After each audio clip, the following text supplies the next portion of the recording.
Yaitu pelanggaran ke-56. Ya.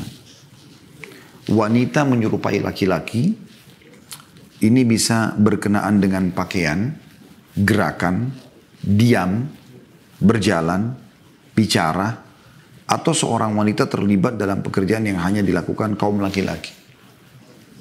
Nabi SAW bersabda, la'anallahu ar-rajula yalbasu labsatal mar'ah wal mar'atu talbasu labsatal rajul.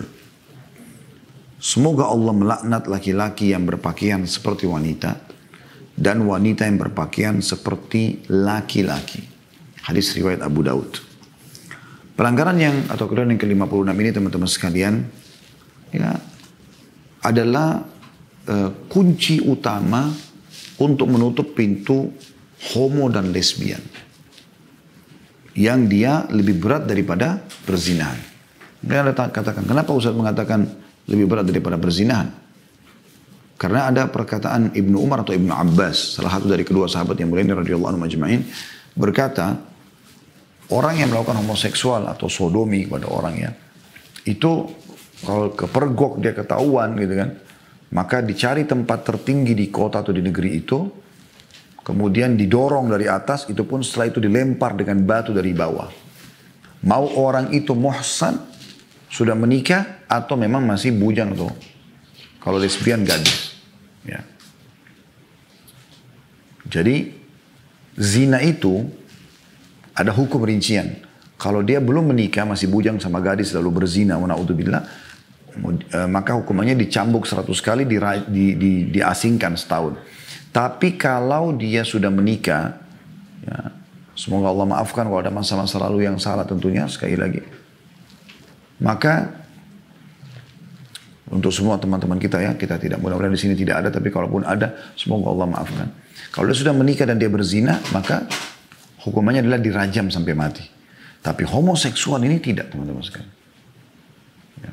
Mungkin saja lesbian itu masuk di situ. Tapi yang dibahas adalah masalah homo secara khusus dalam riwayat Ibnu Abbas atau Ibnu Umar radhiyallahu anhu majma'in. Itu walaupun belum menikah, tetap hukumannya dirajam. Dan itu pun dirajam, dijatuhkan dari tempat tinggi dulu baru dilempar. Tuh, bahayanya gitu ya.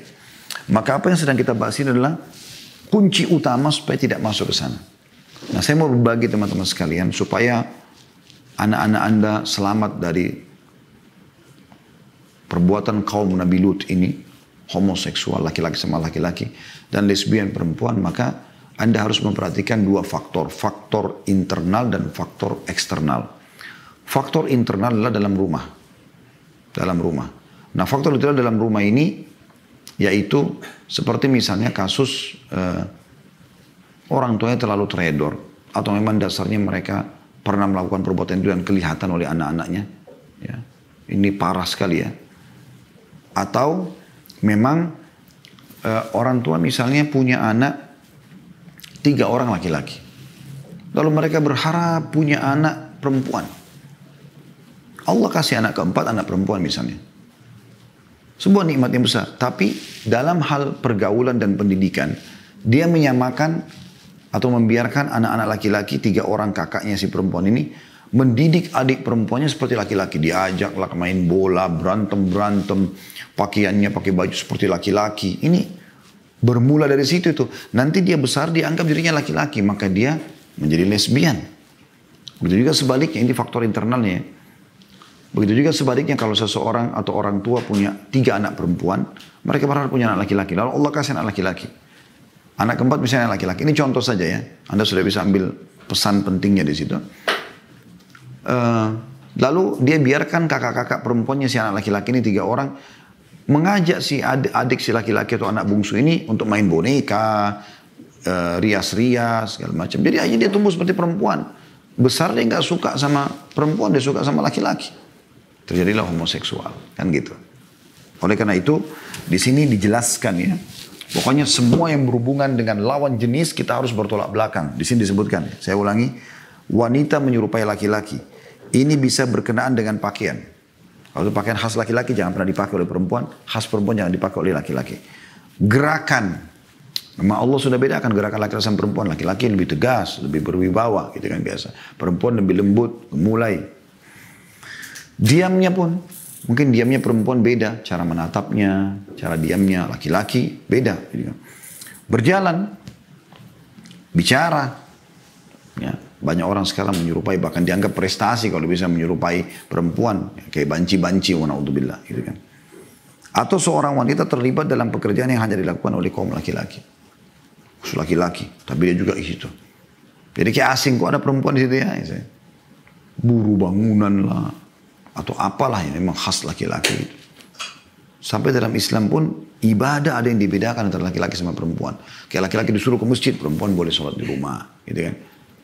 Mencari nafkah laki-laki, perempuan tidak urus anak di rumah.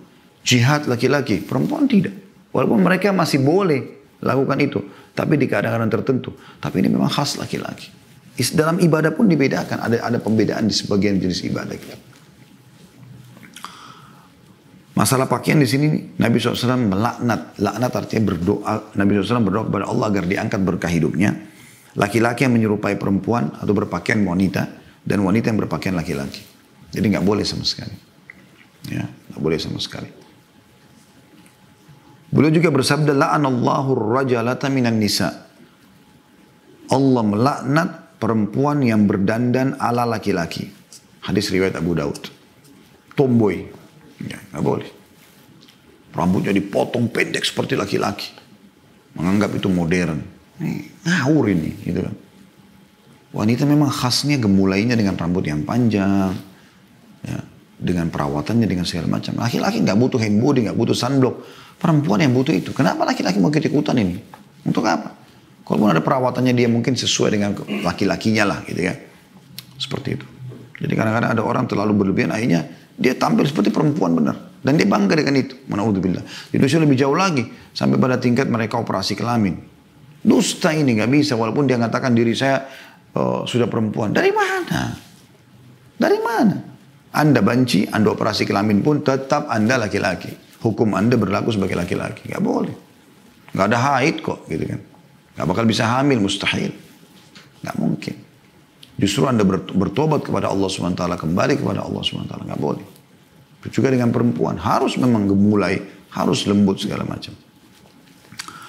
Kemudian kata beliau di paragraf terakhir, di antara banyak penyerupaan perempuan dengan laki-laki ialah wanita menuntut mengendarai mobil. Dan yang perlu disebutkan di sini ialah kaum wanita yang berlumuran dengan lumpur peradaban barat dan pemikirannya yang busuk. Serta mereka sangat berkeinginan untuk membawa prinsip-prinsip yang kotor itu ke negeri Islam. Yang dimaksud di sini adalah bukan dilarang untuk menyetirnya ya. Tetapi kalau seandainya seorang wanita masih bisa disetirkan oleh mahramnya, suaminya, anaknya, saudaranya, kan lebih bagus. Lebih bagus.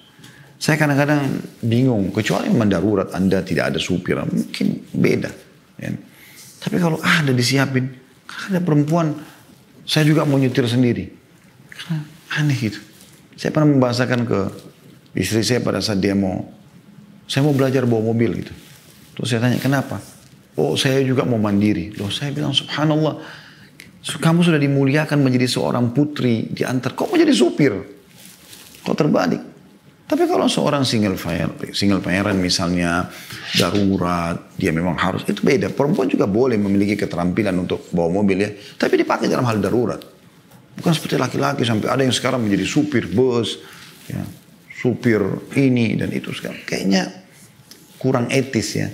Nah Islam datang untuk memuliakan wanita dengan cara meletakkan pada posisi dia.